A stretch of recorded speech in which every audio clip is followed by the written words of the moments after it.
Assalamu alaikum. I hope everyone is doing well or welcome to my channel. So this is my first vlog regarding my series of मुलाकात. तो आज है हमारी मुलाकात की episode 1 और आज हैं मेरे साथ मेरे बहुत ही अच्छे दोस्त मिस्टर सैफुल्ला. तो वालेकुम अस्सलाम. तो मिस्टर सैफुल्ला, सबसे पहले तो कैसे हैं? अल्हम्दुलिल्लाह, अल्लाह के एहसान है. आप ठीक हैं? अल्हम्दुलिल्लाह. तो सबसे पहले तो मैं चाहूंगा कि आप एक अपना इंट्रोडक्शन बताएं और आप कहाँ से हैं, आप जर्मनी में क्या कर रहे हैं और आप कब जर्मनी आए और थोड़ा बहुत अपने बारे में जाना बताएं. तो मेहर भाई, सबसे पहले तो मैं आपको बेस्ट विशेस कहूँगा. ये आपने जो नया सिलसिला शुरू किया मुलाकात का, थैंक यू. और मुझे उम्मीद है कि ये चलता रहेगा और इसके थ्रू आप काफ़ी सारी नॉलेज, हमारे जो लोग आना चाह रहे हैं, स्टूडेंट्स या प्रोफेशनल्स यहाँ जर्मनी में, तो उनके लिए काफ़ी मालूमात आपके चैनल के थ्रू उनको मिलेगी और उनको डिसीजन लेने में मदद फराहम करेंगे इंशाल्लाह.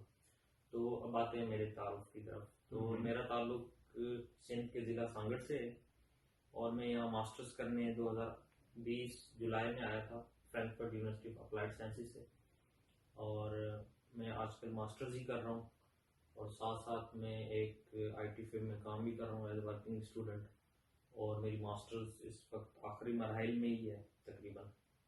तो ये मेरा शॉर्ट सा इंट्रोडक्शन है जी. तो आई थिंक मेरी और सैफुल्ला की जो सबसे फर्स्ट मुलाकात हुई थी वो 2020 में हुई थी हैम्बुर्ग में, और ईद उल अजहा का दिन था. तो बेसिकली जो सैफुल्ला हैं वो मेरे एक और मास्टर्स के जो मेट थे मेरे, उनकी कज़न है ये, और उन्हीं के मैं जब पहले हैम्बर्ग में होता था, मैंने भी ऑलमोस्ट अपने 2 इयर्स हैम्बर्ग में गुजारे हैं. तो वहाँ पे जो है सैफुल्ला साहब अपने कज़न के बाद आए थे, क्योंकि शुरू में आए थे जर्मनी और इनको जर्मनी के बारे में इतना पता नहीं था. इन्होंने जो है ना फर्स्ट टाइम अब्रॉड आए थे तो एक्सप्लोर करना था चीज़ों को, तो कंफर्टेबल फील करने के लिए इन्होंने अपने कज़न के पास आके रहना स्टार्ट किया और वहाँ से मेरी इनके साथ जो है ना वो फर्स्ट मुलाकात हुई. तो मेरा सबसे पहला आपसे क्वेश्चन यही है कि जब आप स्टार्ट में पाकिस्तान से आए, आपने एक नई इन्वायरमेंट में आए, एक नए मुल्क में आए, तो आपने क्या हर्डल्स फील की और आप क्या सोचते हैं कि सबसे बड़ी हर्डल आपके लिए क्या थी? ये एक बहुत अच्छा सवाल है. और जब हम शुरू में वहाँ से पाकिस्तान से किसी भी दूसरे मुल्क अब्रॉड जाते हैं, फॉर इंस्टेंस यूरोप ले लें, आप कनाडा, ऑस्ट्रेलिया, यूएस ले लें, तो मेरा ख्याल है जब आप पहली दफ़ा एयरपोर्ट से बाहर निकलते हैं तो वो जो कल्चरल शॉक एक आपको लगता है ना, वो एक मतलब बड़ा शॉक वही होता है, कल्चरल शॉक जो आपको लगता है, क्योंकि एक पूरा माहौल और पूरी इर्द गिर्द का एनवायरनमेंट आपका चेंज हो जाता है. दूसरा, यहाँ पे जो शुरू में हर्डल्स, एक एज ए स्टूडेंट मैं बात करूँगा क्योंकि मेरा एक्सपीरियंस एज ए स्टूडेंट है, मैं एज ए प्रोफेशनल नहीं आया था. एज ए स्टूडेंट शुरू में वही आपको होम सिकनेस जो होती है, वो एक मरहला होता है जो कुछ वीक्स तक रहता है, जब तक आपकी यहाँ दोस्ती या सलाम दुआ होती है, जब तक आप यहाँ एडजस्ट करते हैं. तो सबसे ज़्यादा फर्स्ट नंबर पे देखा जाए तो वही कल्चरल शॉक ही लगता है. दूसरे नंबर पे होम सिकनेस है. तीसरे नंबर पे लैंग्वेज बैरियर भी है. यूरोप की पर्टिकुलर अगर बात की जाए तो यहाँ पे तकरीबन अगर जर्मनी की बात की जाए तो जर्मन लैंग्वेज ही ज़्यादातर बोली जाती है. तो आप किसी दफ्तर में जाते हैं, इवन यूनिवर्सिटीज़ में भी बहुत कम लोग जो है आपको इंग्लिश स्पीकिंग मिलते हैं, मतलब मिलते हैं लेकिन बहुत कम लोग मिलते हैं. तो ज़्यादातर लोग जर्मन को ही प्रेफरेंस करते हैं. तो लैंग्वेज बैरियर एक बहुत ज़्यादा मतलब एक बड़ा मसला होता है शुरुआती दिनों में. आहिस्ता आहिस्ता फिर आप सब चीज़ें नॉर्मलाइज होती हैं और आप फिर एडजस्ट होना शुरू हो जाते हैं. तो आपको मैंने बताया हो कि जब मैं भी शुरू में आया था तो मुझे भी यही कल्चरल शॉक, और फिर कोविड के दिन थे, उन दिनों में यहाँ पे जो लॉकडाउन चल रहा था और क्वारंटाइन 15 डेज का और ये सारा प्रोसेस, तो उसमें मुझे काफ़ी मतलब मेंटली एक कह सकते हैं कि मैं मेंटल डिप्रेशन में भी चला गया था. और अक्सर स्टूडेंट्स के साथ ये होता है. ठीक है, तो मतलब कुछ स्टूडेंट्स इस चीज़ को जाहिर करते हैं दूसरों पर, कुछ नहीं करते, अपने तौर पर उनको डील करते हैं इस चीज़ को, इस सिचुएशन को.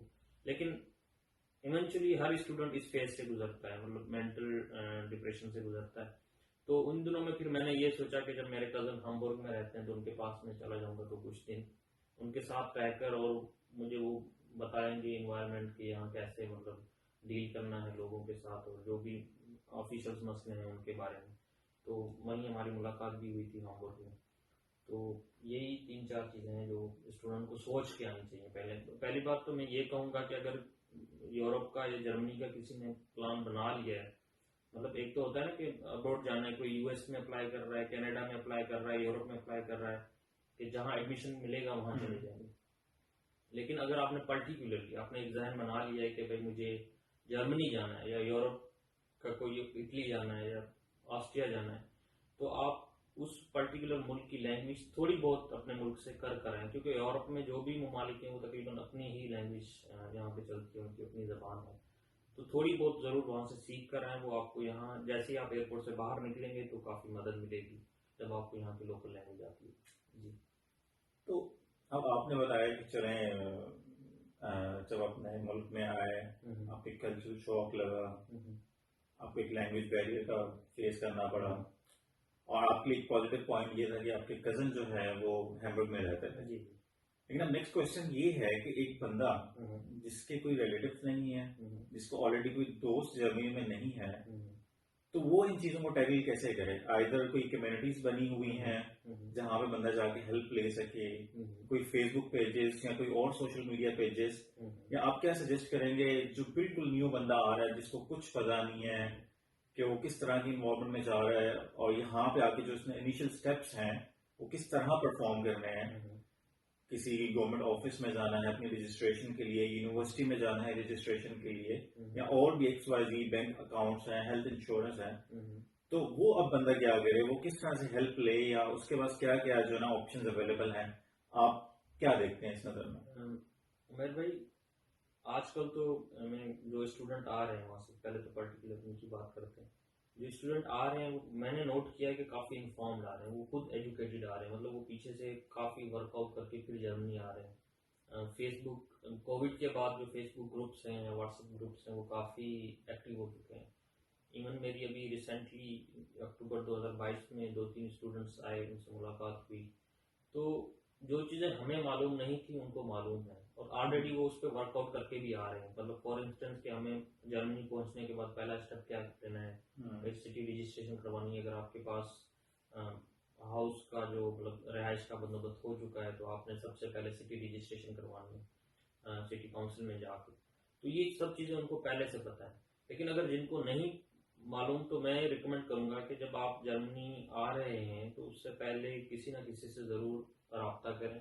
फेसबुक पे बहुत सारे ग्रुप्स हैं, तकरीबन हर जर्मनी के शहर की PSA बनी हुई है, पाकिस्तान स्टूडेंट एसोसिएशन, तो उसको ज्वाइन करें।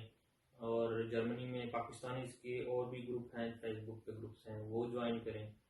इवन व्हाट्सएप ग्रुप्स हैं, वो ज्वाइन करें, अपने सवालात वहाँ पोस्ट करें। और जिस शहर में आप जा रहे हैं तो वहाँ ऑलरेडी जो आपके सीनियर स्टूडेंट्स हैं उनसे सलाम दुआ करें और उनको बताएं कि भाई हम आ रहे हैं। वो कोई ना कोई आपको ज़रूर एयरपोर्ट से पिक करने लेने आ जाता है, और जो भी आपके फिर आगे के मराइल होते हैं वो उनमें आपकी मदद करते हैं। तो यही रिकमेंडेशंस हैं कि आप आने से पहले ज़रूर कांटेक्ट करें, घबराएं नहीं। ठीक है, एक बंदा रिस्पॉन्स नहीं कर रहा तो दूसरे को मैसेज करें, तीसरे को मैसेज करें। लेकिन यहाँ तकरीबन मैंने नोट किया है कि हर स्टूडेंट जो है दूसरे स्टूडेंट की हेल्प करता है, भले वो नहीं भी जानते। इवन आप किसी अननोन बंदे को भी मैसेज कर देंगे, अननोन स्टूडेंट को जो आपके शहर या आपकी यूनिवर्सिटी में पढ़ता है, तो वो आपको रिस्पॉन्स करता है, वो कोशिश करता है हेल्प करने की। तो जब मैं आया था तो मुझे याद पड़ता है कि मैंने शायद किसी ऐसे ही रैंडम एक स्टूडेंट को मैसेज किया था जो कि इवन मेरे कोर्स में भी वो नहीं पढ़ता था। तो मेरी जो हॉस्टल की अरेंजमेंट थी, मतलब जो हमने की जाके ली, और जो हाउस मास्टर से हमारा इंटरेक्शन था, तो वो उसी शख्स के थ्रू हुआ था, उसी स्टूडेंट के थ्रू हुआ था। आई थिंक वो अफ्रीकन किसी कंट्री से ताल्लुक रखता था। तो इसी तरह मतलब आप किसी को भी मैसेज करेंगे तो काफ़ी यहाँ हेल्पिंग लोग हैं, काफ़ी लोग आपकी मदद करते हैं। मतलब कम्युनिटी जो है वो स्ट्रॉन्ग है, और कम्युनिटी में जो है ना कुछ इस तरह के लोग हैं जो एक्टिवली जो है ना चीज़ों को देखते रहते हैं कि फेसबुक पे क्या चल रहा है। तो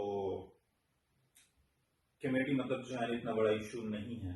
मतलब एक जो नया बंदा आया है उसने अब घर से दूर है, होम सिकनेस है, शायद दोस्त आस पास नहीं है, डिप्रेशन में चला जाएगा, जैसे आपने बताया कि आप भी डिप्रेशन में चले गए थे।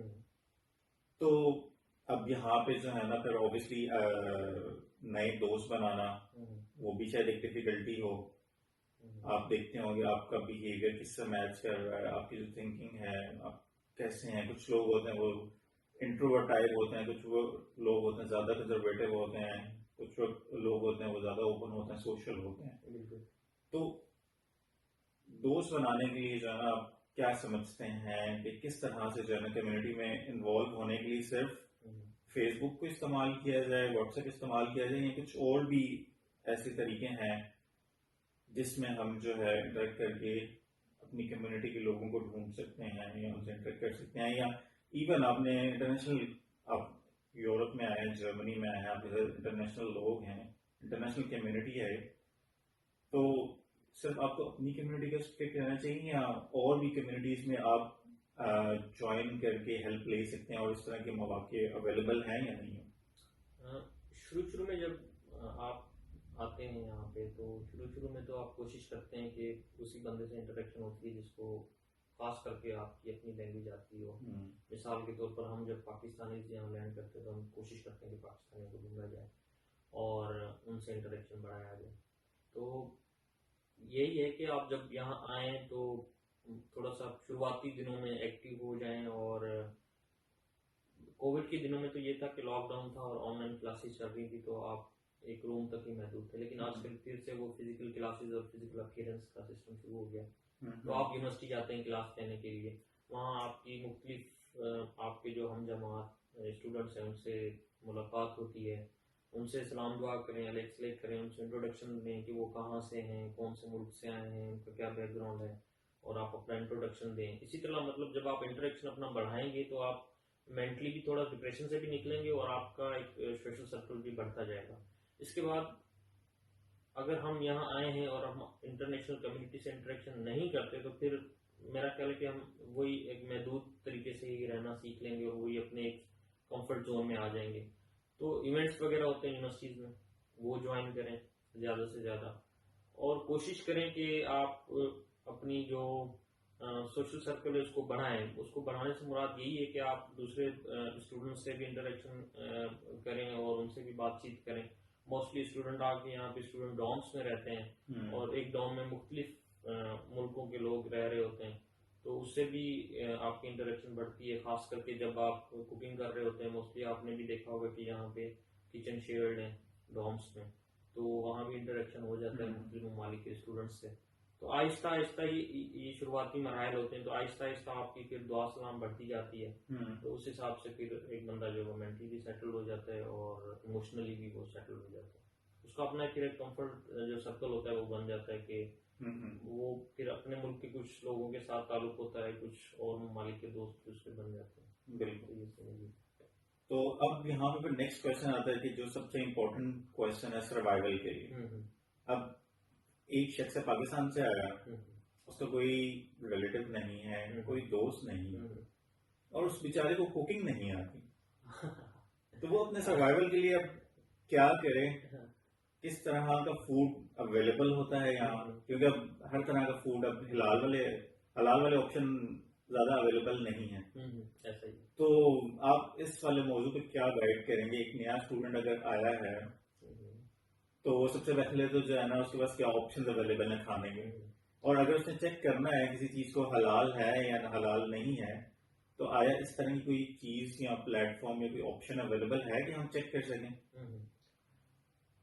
हलाल, अगर पर्टिकुलर हलाल की बात की जाए तो जो भी जर्मनी के बड़े शहर हैं, मिसाल बर्लिन, म्यूनिक, फ्रैंकफर्ट, हाम्बुर्ग या मानहाइम, तो इन शहरों में आपको हलाल शॉप्स मिल जाती हैं जहाँ से आप हलाल गोश्त वगैरह, चिकन और सब्जी वगैरह मिल जाती है हलाल, तो ज़्यादा परेशानी नहीं होती। लेकिन अगर आप किसी छोटे शहर में रह रहे हैं तो फिर ये हलाल का थोड़ा सा मतलब पर्टिकुलर हलाल वही गोश्त वाला जो सीन है उसमें थोड़ी सी आपको मुश्किलात का सामना करना पड़ता है।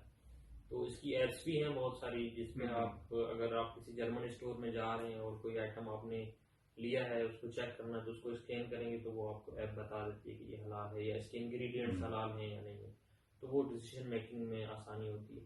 दूसरा कुकिंग की तरफ आते हैं तो यहाँ लेकिन इन शॉर्ट ये कि जो सबसे बेस्ट ऑप्शन ये है कि इंसान पाकिस्तान से थोड़ी बहुत कुकिंग सीख के आए। बिल्कुल यही बात मैं करने वाला था कि अभी मतलब जब आपने डिसीजन ले लिया है ना, एक थॉट प्रोसेस है कि आप अब जा रहे हैं, आपने जाना है जर्मनी या किसी और मुल्क जाना है, तो ये थोड़े थोड़े स्टेप्स जो हैं ये आपने पहले प्रिपेयर करने हैं, पहले प्रिपरेशन जारी करनी है, मतलब शुरू करनी है। तो इसमें कुकिंग भी एक अहम स्टेप है। जिस तरह मैंने लैंग्वेज की बात की, तो इसी तरह कुकिंग को भी उतने ही पॉइंट्स दूंगा। कुकिंग का आप सीख कर आए। जब मैं शुरू में आया था तो मुझे याद है कि वही वाइट चावल और दाल बनानी आती थी और हफ्ता 10 दिन वही खाते रहते। फिर आहिस्ता आहिस्ता यूट्यूब से, घर वालों से, दोस्तों से, सबसे जो थोड़ा थोड़ा सीखना शुरू हुए कुकिंग के हवाले से। तो यहाँ हर चीज़ आपने खुद करनी है। यहाँ मतलब वो आपकी वालदा घर पे नहीं बैठी हुई कि वो आपको बना कर देंगी और आप कहेंगे बस, आप जाके बैठेंगे और आपके सामने प्लेट आ जाएगी और आप सिर्फ खाएंगे और उठकर चले जाएंगे। तो ये सीन नहीं, आपने कुकिंग भी खुद करनी है, बर्तन भी खुद धोने हैं, यहाँ पे रूम की सफाई भी खुद करनी है। जो कुछ डॉम्स में शेयर्ड जो आपकी शेयर्ड एरियाज हैं, फॉर इंस्टेंस किचन है, तो उनकी सफाई या बाथरूम्स की सफाई भी आपने खुद करनी है। कुछ डॉम्स में ऐसा भी है। तो इन चीज़ों पे आप थोड़ा सा वर्कआउट करके आए कि ये कैसे हमने करने हैं ये चीज़ें, क्योंकि जब आप यहाँ पहुँचते हैं तो ये सब चीज़ें फिर एक बर्डन, क्योंकि आपने पढ़ाई को भी टाइम देना है, आपने लैंग्वेज भी सीखनी है, इन द एंड आपने जॉब्स की सर्च करनी है, तो फिर उसमें कुकिंग भी एक सरदर्दी बन जाती है। तो अगर आपने शुरू में पहले से सीख के आए होंगे तो वो एक आसानी हो जाती है, टाइम की भी बचत हो जाती है और आपको सेटल होने में भी मदद मिलती है। तो यहाँ पे मैं एक चीज़ ऐड करूँगा कि अब सैफुल्लाह साहब जो है ना बहुत अच्छी किस्म की बिरयानी जो है ना वो बना लेते हैं, और अगर कोई बंदा इनके हाथ की बिरयानी खाएगा ना तो वो फिर बार बार कहेगा कि सर कब आ रहे हैं मेरी तरफ और मुझे जो है ना बिरयानी दोबारा आप खिला रहे हैं। माशाल्लाह। तो बिरयानी के जो है ना ये प्रो हो चुके हैं अल्हम्दुलिल्लाह। हाँ, मतलब अब तो हर चीज़ के प्रो हो चुके हैं, बस रोटी सिर्फ गोल नहीं बनती, बाकी तो तकरीबन हर चीज़ ही बनती है। लेकिन वो इन प्रोसेस है। हाँ, इन प्रोसेस है, उस पर काम जारी है। इंशाल्लाह वो भी जाना जल्द ही हो जाएगा।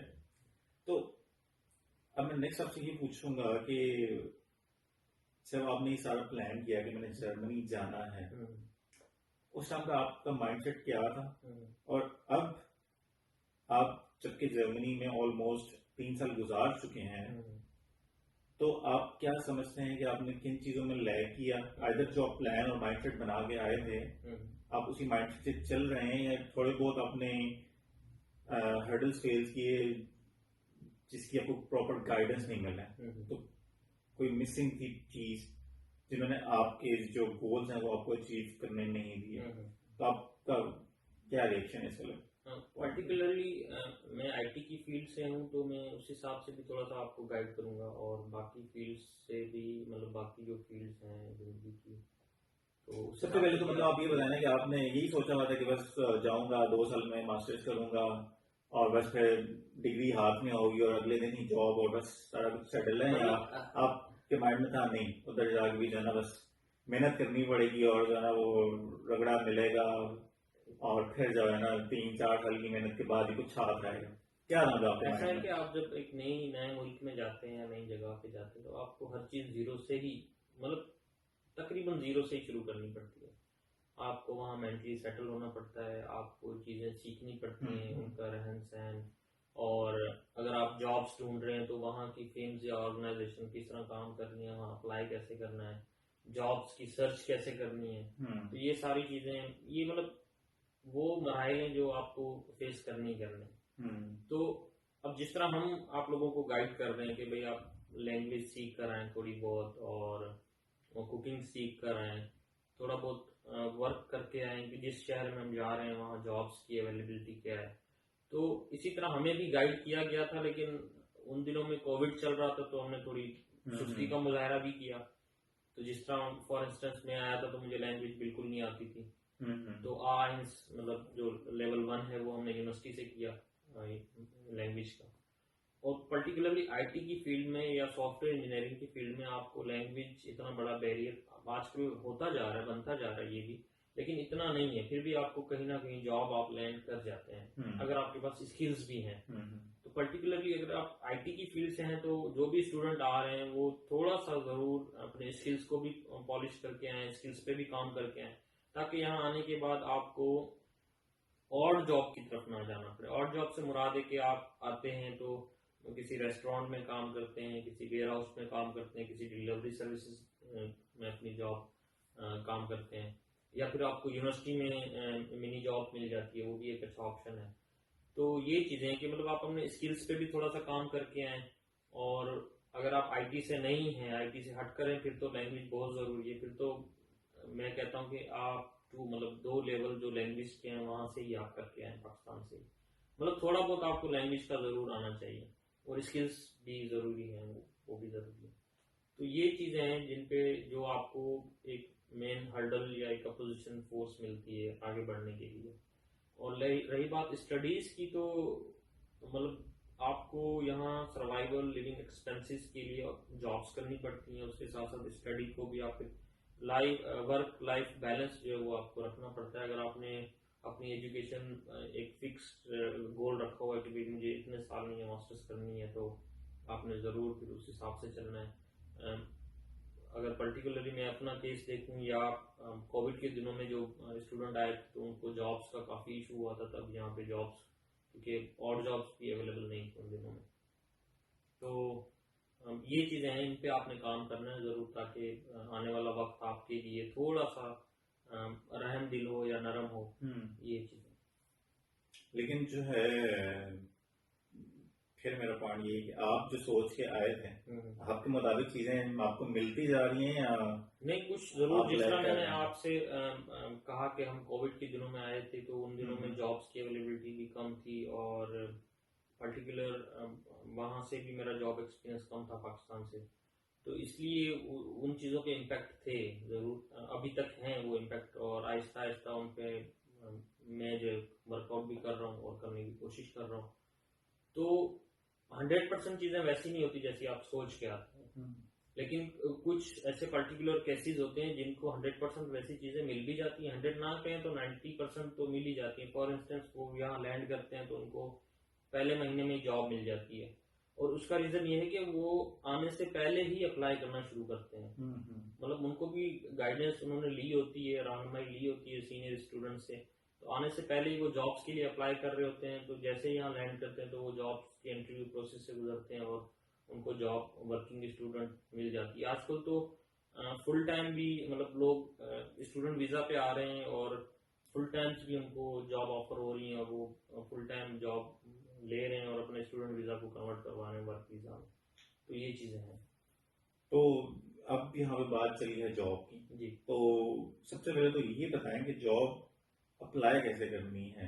क्या यहाँ पे न्यूज़पेपर में जॉब्स आती हैं, आया कोई प्लेटफॉर्म्स बने हैं, आया फेसबुक के थ्रू करनी है, किन चीज़ों को हम यूटिलाइज कर सकते हैं जॉब सर्चिंग के लिए? आइदर वो फुल टाइम जॉब्स हैं या स्टूडेंट जॉब्स हैं या पार्ट टाइम जॉब्स हैं, प्लेटफॉर्म कौन कौन से अवेलेबल है उसके लिए? जो पार्ट टाइम जॉब्स की अगर पर्टिकुलर बात की जाए, और जॉब की अगर बात की जाए, तो उनकी भी एप्स आजकल आई हुई है मार्केट में, जिन पे जॉब्स पब्लिश होती हैं। आपने वहाँ जाके अप्लाई करना है और इजीली आपको वो जॉब मिल जाती है। दूसरा, आपका सोशल सर्कल भी होता है, किसी दोस्त कोई दोस्त कहीं काम कर रहा है, वो आपको रेफर करता है और आपको वहाँ जॉब मिल जाती है। तो अगर आपने फील्ड की जॉब सर्च कर दी है पर्टिकुलर, अगर आप जिस तरह आपने कहा कि कौन से प्लेटफॉर्म से जिनको हमने देखना है, तो लिंक्डइन सबसे पहले तो आप अपनी लिंक्डइन की एक अच्छी सी प्रोफाइल बनाएं और लिंक्डइन के थ्रू जॉब सर्च करें। स्टेपिंग स्टोन के नाम से एक प्लेटफॉर्म है, उस पर आप सर्च कर सकते हैं। और मेरे ख्याल में आप नाम बताएं, क्योंकि मेरे जहन में सिर्फ नाम नहीं आ रहे, एक दो और नाम भी हैं जो जॉब सर्चिंग में काफी मदद करते हैं। Indeed.com है, Glassdoor है, इवन फेसबुक पे भी ग्रुप्स बने हुए हैं जो आपको वहाँ भी। लेकिन इस टाइम पे आजकल की मार्केट के हिसाब से जो मैंने ऑब्जर्व किया है, तो इस टाइम पे जो सबसे एक्टिव प्लेटफॉर्म है वो लिंक्डइन है। हाँ, लिंक्डइन पे अब सारी कंपनीज अवेलेबल हैं, सारी कंपनीज के एचआर एक्टिवली जो है ना वो टैलेंट एक्विजिशन के लिए वो अप्रोच कर रहे होते हैं लोगों को। तो सबसे मेन ये है कि आप अपनी लिंक्डइन की प्रोफाइल जो है उसको अप टू डेट रखें। उसमें आप अगर नए कोर्सेज कर रहे हैं, नई सर्टिफिकेशंस कर रहे हैं, कोई आपने नया स्किल ऐड किया है अपने स्किल सेट में, तो उसको प्रॉपर रखें ताकि जो कंपनीज के एचआर है अगर वो किसी भी पर्टिकुलर जॉब के लिए सर्च करें और आपका क्राइटेरिया मीट कर रहा है तो आप उनकी लिस्ट में आ जाए, वो फिर खुद ही आपको अप्रोच करें और आपके लिए जॉब हंटिंग और जॉब वाला जो फेज है ना वो बहुत इजी आउट हो जाए। ऐसा ही है आजकल एचआर या जो टैलेंट एक्विजिशन वाले हैं वो खुद ही आपको मैसेज करते हैं, क्योंकि आप भी जानते हैं कि यहाँ यूरोप में या पर्टिकुलर जर्मनी में स्किल्ड वर्कर्स की काफ़ी कमी है। तो अगर आपकी प्रोफाइल अप टू डेट है तो आपको एचआर और आपकी प्रोफाइल उनकी रिक्वायरमेंट्स मीट कर रही है तो वो खुद भी मैसेज करते हैं आपको। और रिक्रूटमेंट कंपनीज भी हैं यहाँ पे काफ़ी, वो भी आपको अप्रोच करती हैं। तो ये मतलब स्टेप्स हैं जो आपने आहिस्ता आहिस्ता जरूर यहाँ पे फॉलो अप करने अगर आप यहाँ सेटल डाउन होना चाहते हैं। अच्छा, माशाल्लाह माशाल्लाह, आपने जो है बड़ी अच्छे तरीके से जो है गाइड किया। तो अब मैं आपसे आखिरी क्वेश्चन ये पूछूंगा कि आखिर में जो है आप ऐसी कौन सी कह लें कि बात कहना चाहेंगे जो आप समझते हैं कि हेल्पफुल होगी हमारे देखने वालों के लिए, स्पेशली जो प्लान कर रहे हैं जर्मनी आने का, तो ऐसा क्या पॉइंट होगा जो आप अपना एंडिंग नोट देना चाहेंगे सबके लिए?